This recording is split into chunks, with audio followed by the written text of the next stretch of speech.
안녕하세요. 달빛 야화입니다. 민담과 구전설화, 전래문학 속엔 삶의 애환과 지역 문화와 전통이 담겨 있습니다. 이번 시간엔 남자와 여자가 함께 사는 이유를 비롯해서 선량한 이발사, 세상에서 가장 훌륭한 탐정, 그리고 배장수와 노인, 농부와 사나운 아내를 들려드리겠습니다.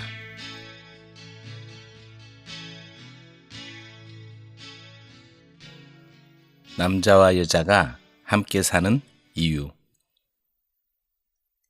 조물주가 세상을 만들고 만물을 그 위에 창조했다. 조물주는 창조물을 보고 만족하며 기뻐했다. 멋지군. 역시 잘했어. 하지만 남자와 여자를 서로 떨어져 살게 하는 실수를 저질렀다. 그들은 한동안 떨어져 살아야 했다. 남자들과 여자들은 모든 일을 똑같은 방법으로 했다.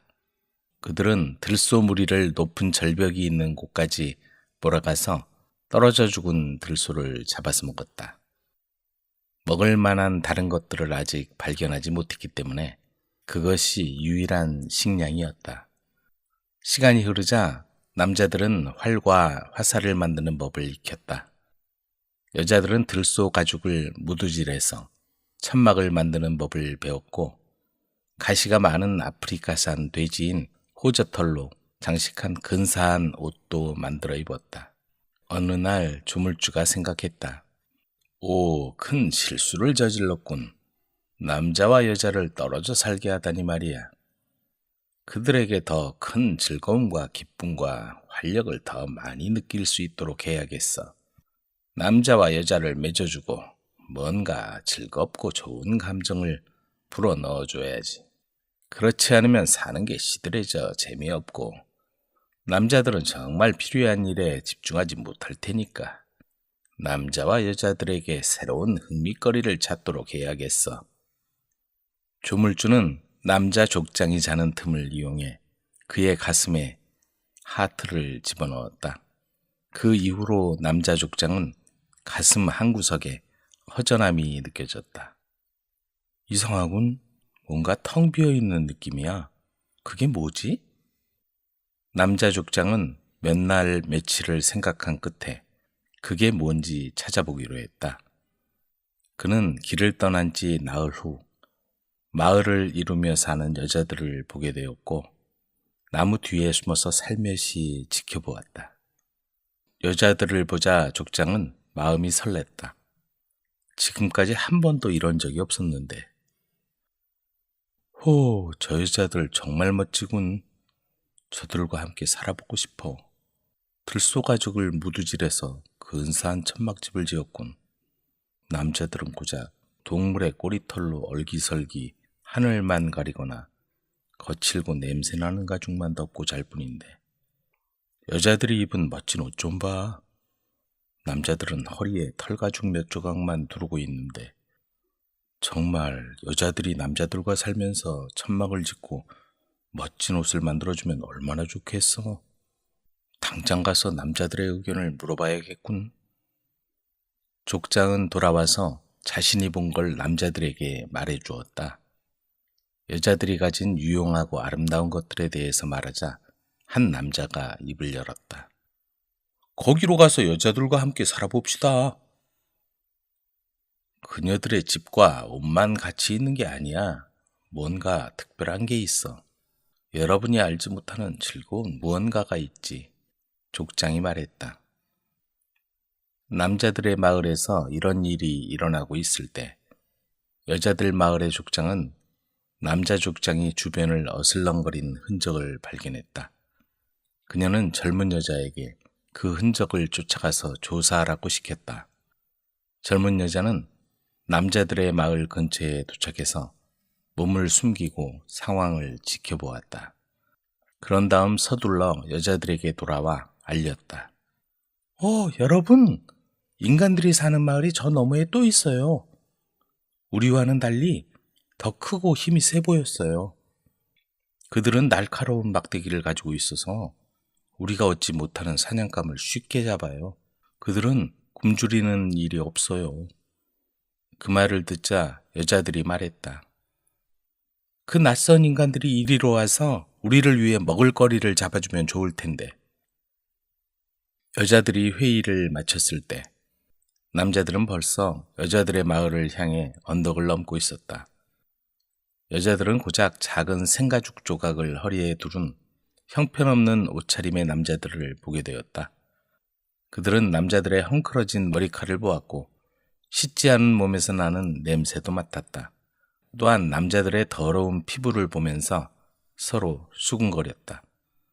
남자라고 하는 저 인간들은 살아가는 방법을 모르나 봐. 변변한 옷도 없고 지저분한 데다 냄새가 나잖아. 저런 인간들은 싫어. 여자들의 족장은 남자 족장을 향해 돌을 던지면서 소리쳤다. 저리 가! 당장 가라고! 그러자 여자들이 돌을 던지면서 같이 소리쳤다. 저리 가!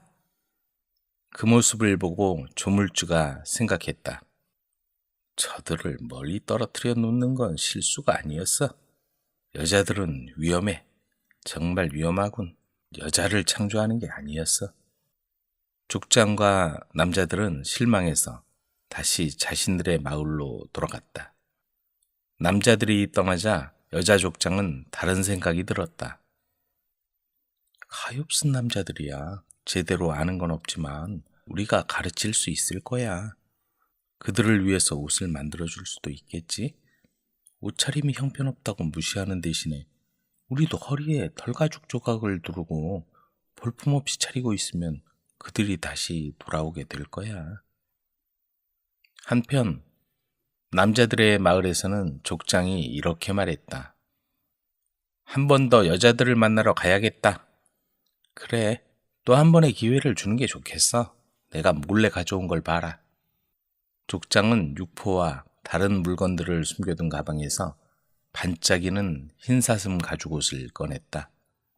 여자들이 안 보는 틈을 타서 이걸 훔쳤어.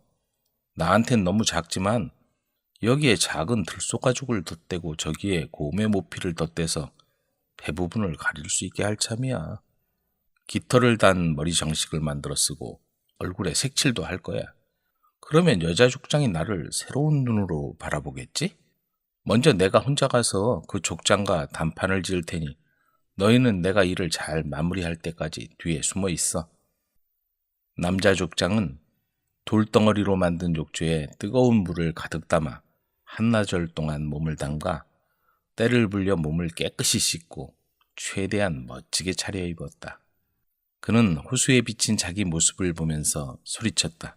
정말 멋지군. 내가 이렇게 잘생겼다니 놀라워. 여자 족장이 분명 나를 좋아하겠지? 족장과 남자들은 여자들의 마을로 떠났다.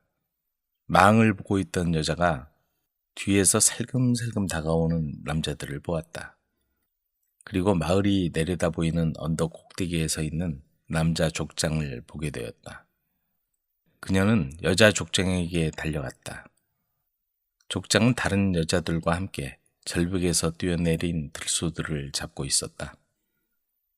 여자들의 몸과 옷차림은 지저분하고 볼품이 없었다. 머리는 헝클어져 있었고 다듬지 않은 생가죽 조각을 걸치고 허리에 가죽만 두른 상태였다.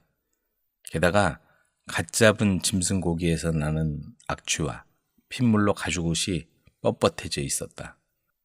얼굴과 손도 피로 범벅이 된 상태였다. 이 모습 그대로 남자들을 만나야겠다. 우리가 자기들처럼 입은 걸 보고 기뻐할 거야.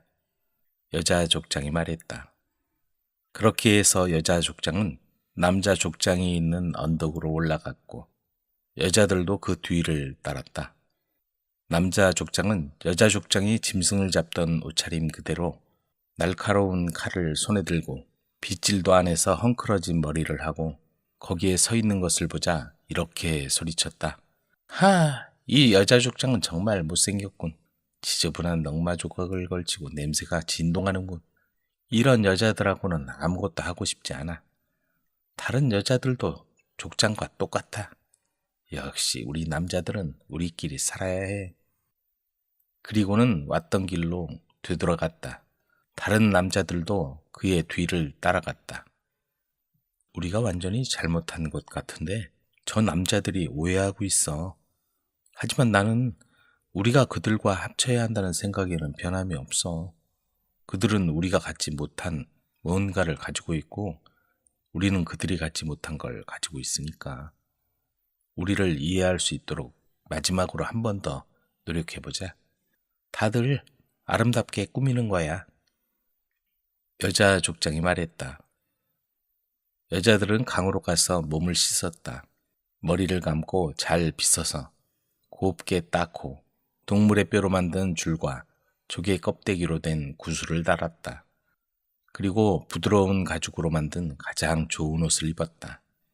무지개보다도 더 화려한 빛깔의 호저털로 근사하게 장식한 반짝거리는 흰 사슴 가죽으로 만든 옷이었다.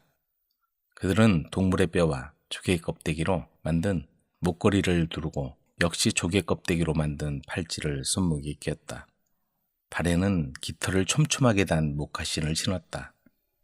마지막으로 여자들은 신성한 붉은 물감을 볼에 발랐다. 아름답게 차려입은 모습으로 그들은 남자들의 마을로 떠났다. 남자들의 마을에서는 족장이 심히 언짢은 기분으로 앉아 있었다. 아무것도 그를 기쁘게 할 수 없었다. 음식도 맛이 없었다. 잠도 제대로 잘 수 없었다. 아주 사소한 일에도 화를 냈다. 얼마 안 가서 모든 남자도 그렇게 되어버렸다. 뭐가 문제인지 모르겠군. 나는 여자들이 냄새를 풍기는 대신에 달콤한 향기를 내며 돌멩이나 피 묻은 칼자루를 쥐고 다가오는 대신에 아름다운 모습으로 다가오기를 기대했는데 말이야. 남자 족장이 말했다. 맞아. 우리도 그랬어. 다른 남자들도 맞장구를 쳤다. 그때 망을 보던 남자가 달려와서 족장에게 알렸다. 여자들이 우리 마을로 오고 있어요. 아마 우리를 죽일 작정인가 봐요. 서두릅시다, 모두. 활과 화살을 가지고 준비해요. 아니, 기다려라. 모두 강으로 가서 몸을 깨끗이 씻고 몸에 기름을 바르고 머리는 깔끔하게 정돈하고 신성한 붉은 물감을 얼굴에 발라라. 머리에는 밝은 빛깔의 깃털을 달고 말이야. 족장이 말했다.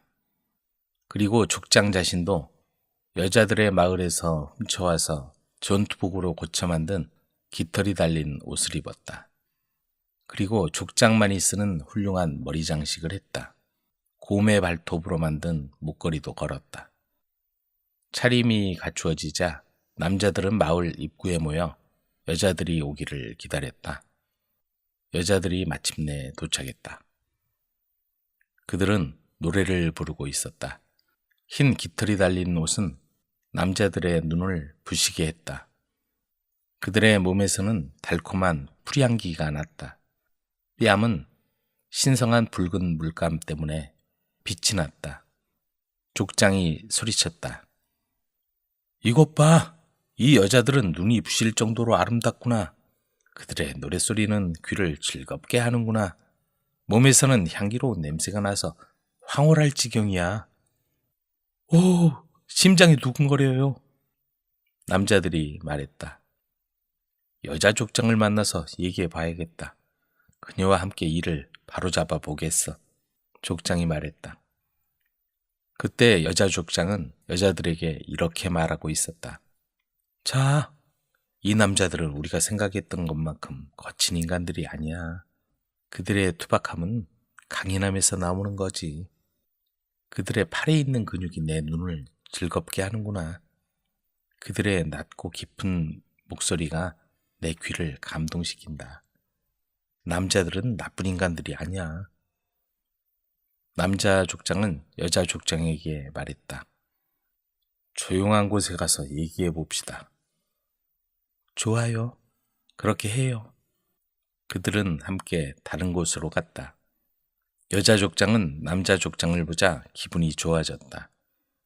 남자 족장은 여자 족장을 보고 가슴이 설레고 심장이 마구 뛰었다.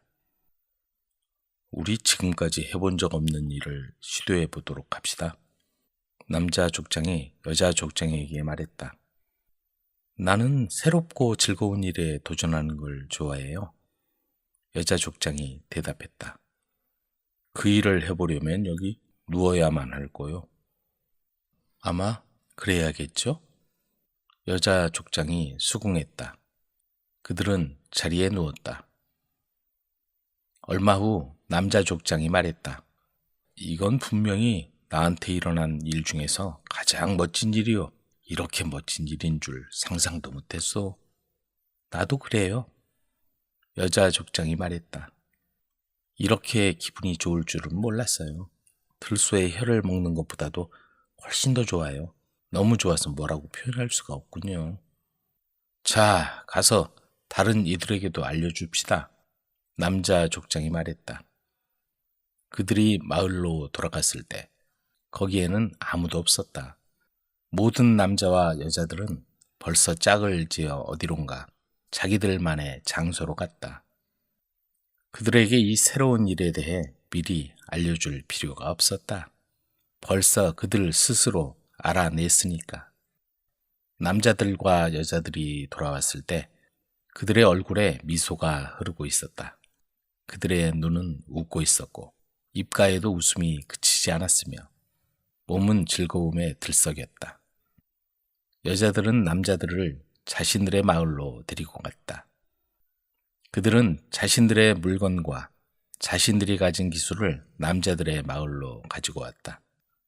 여자들은 남자들을 위해 가죽을 무두질하고 깃장식을 달았다. 남자들은 여자들을 위해 사냥을 했다. 그리고 서로 사랑했다. 그들은 시도 때도 없이 서로 얼싸안았다. 행복했다. 결혼도 하고 아이들도 태어났다. 선량한 이발사. 변두리 작은 마을에 마음씨 좋은 이발사가 살았다. 그는 넉넉지 못한 수입으로 아내와 항상 가난하게 살았다. 하지만 이발사가 게으르거나 낭비를 해서 그렇게 가난한 게 아니었다. 그는 항상 열심히 일했다. 그리고 사람이 좋은 탓에 이발소에 항상 손님이 많아 잠시 쉴 틈이 없었다. 마음씨 착한 이발사는 손님이 가난하다는 말만 들으면 무조건 공짜로 머리를 깎아주고 돈을 받지 않는 것이다. 손님들은 이발사의 그런 마음씨를 교묘하게 이용해 가난하지도 않은데 돈이 없다고 앓는 소리를 해서 공짜로 머리를 깎았다. 그러다 보니 가난하게 사는 게 당연했다. 마침내 화가 난 아내가 더 이상 참지 못하고 이발사에게 분통을 터뜨리고 말았다. 당신은 너무 사람이 좋아서 틀렸어요. 그런 사람은 이제 없는 편이 낫겠어요. 당장 집에서 나가요. 아내는 이발사가 사용하는 가위와 면도칼과 거울과 빗 등 이발 도구를 모조리 자루에 담았다. 그리고 집에서 쫓아냈다. 그리고 자루를 집어 던지며 말했다. 돈을 못 벌면 들어올 생각 말아요. 아내는 이발사를 몰아내고 문을 닫았다. 하는 수 없이 이발사는 이발 도구가 든 자루를 메고 밖으로 나왔다. 그때부터 이발사는 일을 찾아 이 마을 저 마을 돌아다녔다. 하지만 힘만 들었지 돈이 모이지 않았다. 돈이 없어서 손님이 그렇게 말하면 가엾은 마음이 들어 공짜로 이발을 해주고 말았다. 이래서는 당분간 집에 돌아가기 틀렸구나. 이발사는 매일 굶주린 채 이 마을에서 저 마을로 돌아다녔다. 어느 날 저녁 이발사가 깊은 숲속을 지나가고 있었다. 그런데 숲을 다 빠져나가기도 전에 날이 저물었다. 사방을 살펴보니 눈앞에 굵은 가지를 우산처럼 펼친 커다란 나무가 서 있었다. 오늘 밤은 이 나무 밑에서 쉬어가자. 이발사는 나무 밑에 들어 누웠다. 그런데 그 커다란 나무는 나무 도깨비라는 무서운 도깨비가 사는 집이었다. 아무것도 모르는 이발사는 두 다리를 쭉 뻗었다. 어째서 난 이렇게 운이 나쁠까? 제발 무슨 좋은 일이 생겨서 이 고생을 면해야 할 텐데. 그런 생각을 하다가 그는 마음이 평안해져서 그만 잠이 들어버렸다. 이발사의 코 고는 소리가 나무 위에 있는 나무 도깨비 귀에 들렸다. 도깨비는 깜짝 놀랐다. 이 밤중에 저렇게 큰 소리를 내는 게 대체 뭐지? 도깨비는 살그머니 아래를 내려다보았다. 아니, 맛있어 보이는 인간이 자고 있구나. 도깨비는 좋아서 입맛을 다셨다. 이발사는 쿨쿨 자다가 갑자기 머리 위에서 바스락거리는 소리가 들려 눈을 번쩍 떴다. 그 순간 무시무시하게 생긴 도깨비가 나무 줄기를 타고 소리 없이 내려오는 것이 보였다. 도깨비는 순식간에 이발사가 있는 곳에 이르렀다. 그리고 크고 징그러운 몸을 꿈틀거리며 이발사에게 다가왔다. 마치 썩어가는 고목 같았다. 옆에 온 도깨비는 나무 뿌리 같은 발로 떡 버티고 서서 두 팔을 벌리더니 무시무시한 목소리로 말했다. 인간아, 놀랐지? 나는 이 숲에서 오랜 세월을 살고 있는 나무 도깨비님이시다. 너를 잡아먹을 테니 각오해라. 도깨비가 큰 입을 벌리고 달려들자 이발사는 무서워서 몸을 떨며 어떻게 도깨비를 속여서 위험을 벗어날까 하고 생각했다. 너를 만나서 정말 기쁘다. 이발사가 웃으며 말했다. 깜짝 놀란 도깨비가 눈을 껌뻑였다. 왜 나를 만난 게 기쁜 거냐? 이래봬도 난 도깨비 사냥으로 소문난 사람이다. 도깨비를 잡으려고 여기 누워 있었는데 마침 내가 이렇게 와주니 정말 기쁘구나. 도깨비가 그렇게 간단히 잡힐 줄 아느냐? 멍청한 녀석. 그러자 이발사는 가지고 있던 자루를 보여주었다. 이 자루 속에 너 같은 도깨비가 잔뜩 들어있다. 모두 나한테 잡힌 거야. 거짓말 마! 도깨비가 화를 버럭 냈다. 그런 거짓말에는 절대로 속아 넘어가지 않겠다는 태도였다. 이발사가 태연하게 말했다. 자, 그럼 보여주지. 도깨비는 겁을 먹었다. 이발사는 슬그머니 자루를 열어 그 속에 든 거울을 꺼냈다. 도깨비가 보니 거기에 정말 자기와 똑같은 도깨비가 있었다. 도깨비는 무서워서 몸을 떨며 그 자리에 주저앉았다. 이발사는 거울을 도깨비 앞에 내밀었다. 자, 어떠냐? 여기 있는 놈이 너 같은 도깨비란 말이야. 제발 부탁이니 자루에는 넣지 말아줘. 그 대신 당신 말은 무엇이든지 다 들어주겠다. 정말이야. 이발사는 속으로 쾌재를 불렀다. 됐다. 나한테도 드디어 운이 찾아왔구나. 그래서 이발사는 크게 소리쳤다. 그렇다면 우선 금화 1,000냥을 가지고 와라. 그리고 내일 밤까지 우리 집 뜰에 창고를 짓고 그 속에 쌀자루를 가득 채워. 그래, 알았다. 도깨비가 말했다. 우선 당장 금화 1,000냥을 가져와. 한 냥이라도 부족하면 혼낼 테다. 알았어. 도깨비는 쏜살같이 어디론가 달려갔다. 하하, 도깨비 녀석 잘도 속아 넘어가는군. 돌아올 때까지 한숨 자야지. 이발사가 나무 밑에 들어 누우려는데 휘익 하는 무서운 소리와 함께 조금 전에 나갔던 도깨비가 다시 돌아왔다. 도깨비는 가지고 온 큰 자루를 이발사 앞에 내려놓았다. 자, 시킨 대로 정확하게 금화로 1,000냥을 가지고 왔다. 이발사는 금화 자루를 받자 당장 집으로 들고 달려가고 싶었지만 다시 다짐했다. 내일 밤에는 창고를 세워야 해. 약속을 어기면 이 자루에 넣고 말겠다. 알았어. 도깨비는 잔뜩 겁을 먹고 몸을 떨었다. 이발사는 무거운 금화 자루를 둘러매고 숲을 빠져나오자 캄캄한 밤길을 밤새도록 빠른 걸음으로 걸었다. 다음날 아침 이발사는 오랜만에 집으로 돌아왔다. 아내는 이발사의 얼굴을 보자 눈물을 흘리며 기뻐했다. 자기가 너무 심하게 돼 있기 때문에 남편이 다시는 돌아오지 않을 거로 생각하고 날마다 걱정과 눈물로 세월을 보내고 있었던 것이다. 이발사는 가지고 온 금화 1,000냥을 아내에게 보여주었다. 그런데 반가워할 줄 알았던 아내가 의심스럽다는 듯이 말했다. 어떻게 이렇게 금화가 많죠? 혹시 훔친 거 아니에요? 이발사는 나무 도깨비에 대해서 자세히 설명해 주었다. 하지만 아내는 좀처럼 믿으려고 하지 않았다. 이발사가 말했다. 오늘 밤이면 다 알게 될 거야. 무슨 일이 생겨도 놀라지 마시오. 드디어 밤이 되었다. 이발사와 아내가 식사하고 있는데 갑자기 마당에서 요란한 소리가 들려왔다. 퉁탕, 퉁탕, 우당탕, 퉁탕. 두 사람이 창문으로 내다보니 나무 도깨비가 또 다른 도깨비와 함께 창고를 짓고 있었다. 나무 도깨비는 이발사가 내다보는 걸 알고 큰 소리로 외쳤다. 내 삼촌이 일부러 일을 도와주시겠다고 해서 함께 와서 일하고 있다. 걱정하지 말게. 금방 창고를 세워줄 테니.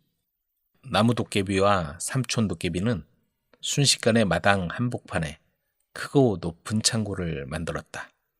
놀라운 솜씨였다. 그리고 어디서 가지고 왔는지 쌀자루를 산더미처럼 지고 왔다.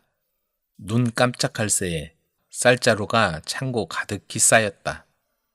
자, 이것으로 당신과의 약속을 깨끗이 지켰으니 이젠 가겠다. 나무 도깨비는 순식간에 삼촌 도깨비와 함께 어디론가 자취를 감추어 버렸다. 이발사의 아내는 훌륭한 창고를 바라보고 입을 벌렸다.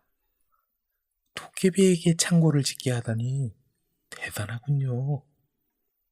가난했던 이발사는 근처에서 가장 큰 부자가 되었다. 하지만 여전히 바쁘게 일을 했다. 그리고 그때부터는 큰 소리를 치며 마을 사람들에게 무료로 머리를 깎아주었다. 선한 마음은 하늘도 돕는 법이다. 세상에서 가장 훌륭한 탐정. 옛날에 비료나 연탄 재료로 쓰이는 토탄을 많이 가진 늙은 농부가 있었다. 그는 이 토탄을 도시로 가져가서 팔았다. 어느 날 농부가 토탄을 가득 실은 마차를 끌고 도시에 갔다가 어떤 의사를 우연히 만났다.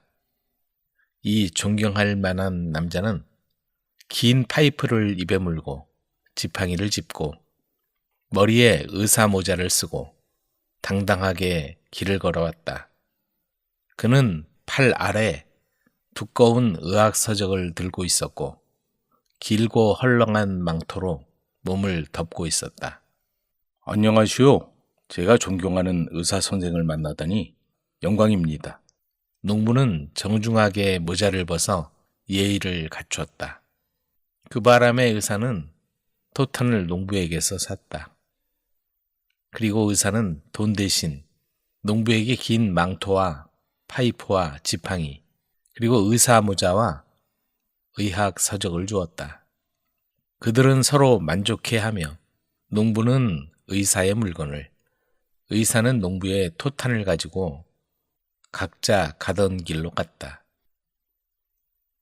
농부가 돌아오자 아내는 곧바로 토탄을 잘 팔았는지 물었다. 여보, 돈 대신에 아주 좋은 걸 받아왔소. 이걸 보시오. 그가 의사용품을 보여주자 아내는 기뻐하기는커녕 울음을 터뜨렸다. 당신 정신 나갔군요. 이까짓 게 뭐가 필요하죠? 우린 빵하고 버터 살 돈이 필요하다고요. 그러나 남편은 아내에게 잠시 후면 필요한 걸 모두 얻게 될 거라며 최선을 다해 위로했다. 그리고 그는 생각했다. 그래, 의사가 되는 거야. 의사는 돈을 많이 벌 수 있거든. 그리고는 망토를 걸치고 의사 모자를 쓰고 입에 긴 파이프를 물고는 아침부터 저녁까지 앉아서 커다란 의학 서적을 부지런히 읽었다. 정말로 의사처럼 보였다. 아무도 그 차이를 전혀 눈치채지 못했다. 하지만 환자가 전혀 오지 않았다. 내가 의사라는 걸 알려줘야겠어. 대문에 크게 써붙이면 사람들이 찾아오겠지. 그렇게 생각한 그는 자기 집 문에 세상에서 가장 훌륭한 의사가 살고 있다는 문구가 담긴 간판을 달기로 마음먹었다. 그런 간판을 달면 즉시 사람들이 몰려올 거로 확신하고 낡은 판자에다 쓰기 시작했다. 하지만 그가 글 쓰는 걸 잘 몰랐기 때문에 대신 이렇게 썼다. 여기 세상에서 가장 훌륭한 탐정이 살고 있습니다. 사실 글 쓰는 솜씨를 발휘한 것도 이번이 처음이었다. 며칠 후 왕이 세상에서 가장 훌륭한 탐정의 집을 우연히 지나가게 되었다. 도대체 저 간판에 뭐라고 쓰여 있는 거냐? 왕은 신하에게 그걸 자세히 살펴보고 오라고 보냈다. 신하는 세상에서 가장 훌륭한 탐정이라고 적혀 있다고 보고했다. 왕은 생각했다. 기억해 두었다가 언젠가 그를 고용해야지. 얼마 후에 도둑이 왕실 마구간에 들어와서 왕의 훌륭한 말 2匹를 훔쳐가는 일이 발생했다. 그 도둑과 말을 찾기 위해 온 나라에 철저한 수색이 진행되었다. 하지만 아무도 그 도둑을 찾지 못했다. 그때 누군가 왕에게 그들이 지나온 그 탐정의 집을 얘기했다. 아, 그렇지. 이제 도둑과 말을 찾게 될 것이다. 왕이 탄성을 질렀다. 그는 즉시 신하를 시켜서 이 현명한 탐정의 조언을 구하기로 했다. 신하는 세상에서 가장 훌륭한 탐정의 집을 찾아갔다. 그는 탁자 앞에 앉아서 커다란 의학 서적을 읽고 있는 그 탐정을 보았다. 신하는 모자를 벗고 정중히 인사를 하고 경의를 표했다. 도움을 청하러 왔습니다. 모든 게 잘 될 겁니다. 이미 다 알고 있습니다. 그 의사가 말했다. 아, 그렇겠지요. 어디로 가면 그것들을 찾을 수 있을지 알려주시겠습니까? 그 특사가 말했다. 그러지요. 현명한 사람이 앞에 있는 커다란 의학 서적의 책장을 넘기면서 대답했다. 어떻게 해야 할지 알려주겠습니다. 잠깐 기다리세요. 그는 책의 책장 사이에서 메모지 하나를 꺼내서 그것을 특사에게 건네주었다. 그리고 약국에 가서 그 처방대로 조제하도록 지시했다. 약을 빨리 복용하세요. 그러면 그걸 찾게 될 겁니다. 그는 다른 의사들처럼 현명하고 권위 있게 행동하며 처방이 끝났다는 신호로 우아하게 특사에게 손을 흔들었다. 특사는 서둘러 조제를 받고 약을 손에 쥐자마자 병을 들이마셨다. 그리고는 가능한 한 빨리 말을 몰고 갔다. 왕에게 돌아가서 그 비범한 사람과 면담한 내용을 말하고 싶어서 서두른 것이었다. 그 비범한 인물은 모든 것을 미리 알고 있는 것 같았다.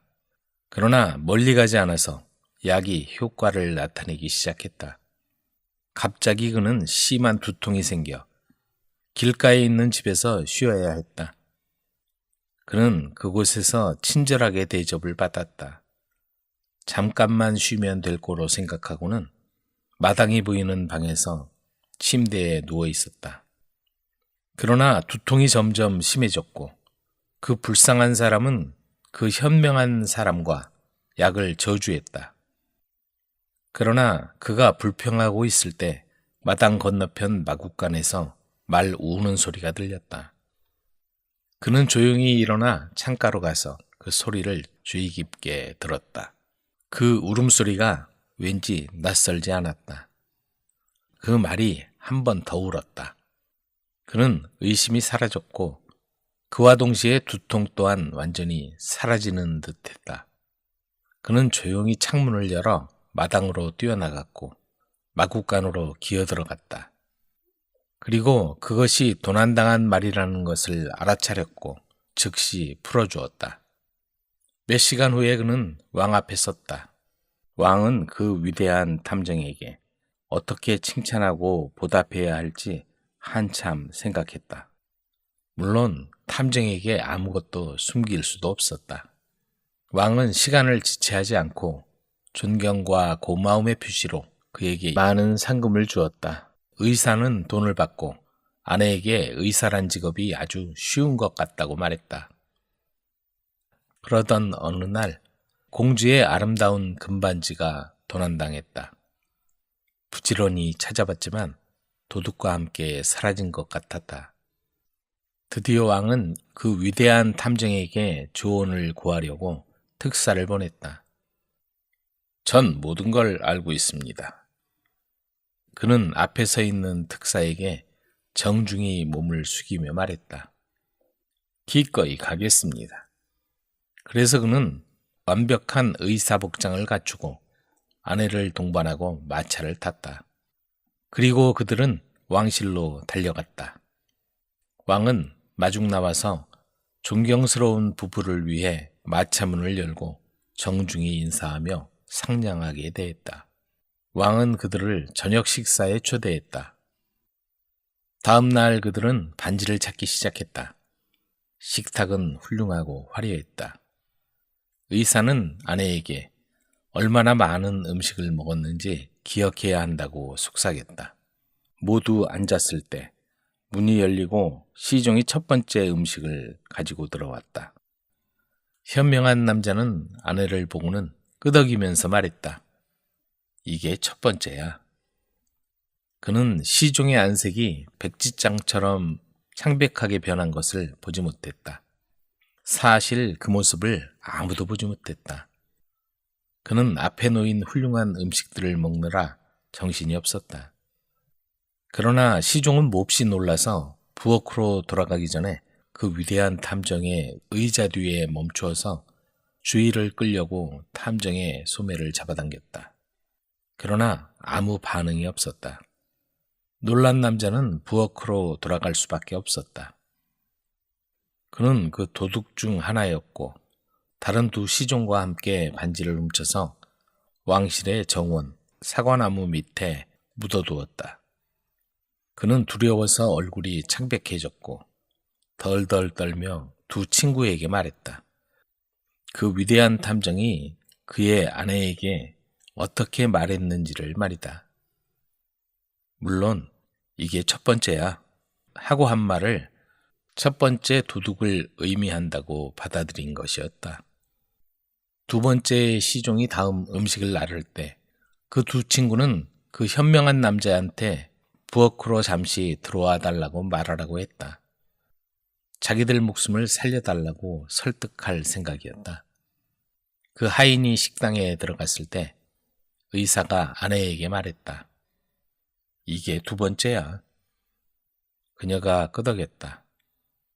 그 시종은 두려워서 벌벌 떨며 뒤에서 의사의 소매를 잡아당겼다. 그러나 그 위대한 사람은 음식 외에는 아무것도 생각하지 않았고 그 시종이 주의를 끌려고 애쓰고 있었다는 것도 못 느꼈다. 그래서 이 불쌍한 시종은 친구들의 당부를 제대로 감당하지 못하고 부엌으로 돌아와야 했다. 세 번째 시종이 들어왔을 때 의사가 아내에게 말했다. 이게 세 번째야. 그러나 그 시종이 그의 소매를 아주 격렬하게 잡아당기는 바람에 의자에 앉은 남자가 돌아보았다. 의사가 무엇 때문에 그러는지 물었을 때 그 불행한 사람이 속삭였다. 저와 함께 부엌으로 가주시겠습니까? 그래서 의사는 일어나서 그 시종을 따라갔다. 그가 부엌에 들어가자 세 명의 시종이 그에게 자기들을 살려달라고 간청했다. 그가 옳았다. 그들이 반지를 훔친 것이다. 현명한 사람은 예리하게 3명의 범죄자들을 쳐다보고 입술을 깨물면서 물론 다 알고 있었다고 말했다. 그들은 중한 벌을 받을 만한 악당들이었다. 그들은 무릎을 꿇고 자비를 베풀어 달라고 간청했다. 그가 자기들의 비밀을 지켜주기로 약속하면 그 반지를 돌려주고 그에게 $200를 주겠다고 했다. 그는 약속했고 그들에게 그 반지를 케이크 속에 넣고 그 케이크를 다음날 아침 왕의 개에게 주라고 말했다. 그들은 그가 지시한 대로 했다. 다음날 아침 왕은 잃어버린 반지에 대해 말하기 시작했다. 위대한 탐정은 예리한 직감으로 주위를 둘러보더니 마침내 바닥 주위를 걸어다니는 큰 개의 시선을 고정시켰다. 모두 아침을 먹고 있었고 그 시종들 중 한 명이 음식을 나르면서 의사를 보고 개가 그 케이크를 먹었다고 그를 확신시키듯 끄덕였다. 도둑과 반지가 어디 있는지 가르쳐 줄 수 있겠소? 왕이 물었다. 둘 다 이 방에 있습니다. 그가 대답했다. 왕이 놀라서 주위를 둘러보았다. 둘 다 이 방에? 그가 되풀이했다. 그 도둑이 저기 있습니다. 의사는 개를 가리키면서 계속했다. 이제 왕은 완전히 놀랐고 심지어 화를 냈다. 그 현명한 사람이 자기를 조롱한다고 생각했다. 저 도둑을 잡으십시오. 그러면 그 반지를 찾게 될 겁니다. 그 개는 공주가 아끼는 개였다. 그들은 개에게 설사약을 먹이고 가만히 기다렸다. 정말 그의 말대로 개똥에서 반지를 발견했다. 현명한 사람은 왕에게 많은 돈을 받았고 그 시종들 3명도 약속을 지킨 대가를 주었다. 그날부터 의사는 아주 유명해져서 아무도 감히 물건을 훔치지 못했다. 그의 이름만 들어도 도둑들은 무서워했고 훔치고 싶은 본능을 자제했다. 더는 훔친 물건을 수사하도록 부탁을 받지는 않았지만 평생을 살 만큼 돈을 충분히 벌었다. 그는 모든 사람의 존경을 받으면서 오랫동안 행복하게 살았다고 한다. 배장수와 노인. 어느 마을에 전해져 내려오는 이야기다. 단풍잎이 울긋불긋 가을이 막바지에 접어든 어느 날 과일 장수가 짐수로에 먹음직스러운 배를 한가득 실은 채 소리를 치고 있었다. 자, 맛있는 배가 왔습니다. 어서들 나와서 배를 사세요. 배를 사세요. 그때 누더기를 걸친 비쩍 마른 어떤 노인이 다가와 말했다. 지금 배가 고파 죽을 지경이요. 그 배 한 개만 주시오. 하며 사정했다. 그렇게는 못하겠소. 그러지 말고 딱 하나만 주시오. 노인은 배장수를 붙잡고 애걸복걸했다. 안 돼요. 장사 방해하지 말고 저리 비켜요.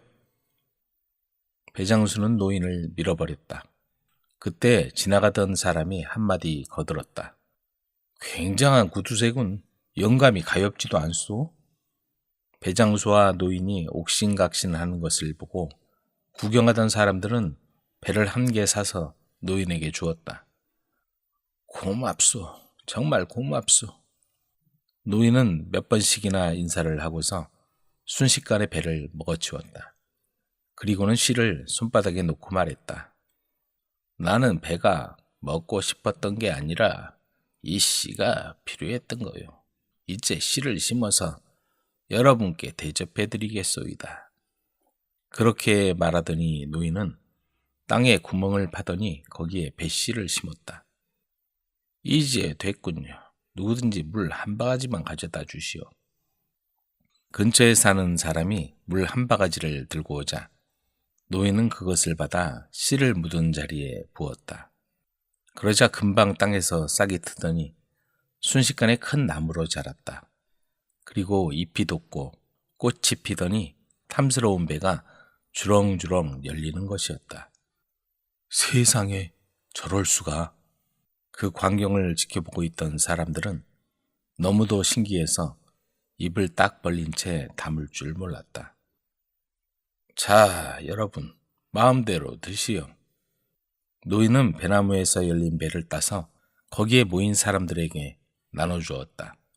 그 배맛은 지금까지 먹어본 것 중에서 최고였다. 최고야, 최고. 이렇게 맛있는 배는 난생 처음이군. 사람들은 입을 모아 칭찬했다. 배장수도 그 놀라운 광경에 넋을 잃고 서 있었다.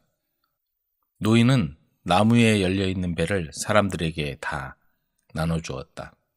사람들은 노인이 나누어주는 배를 한 알음씩 들고는 그 신기한 광경을 구경할 뿐이었다.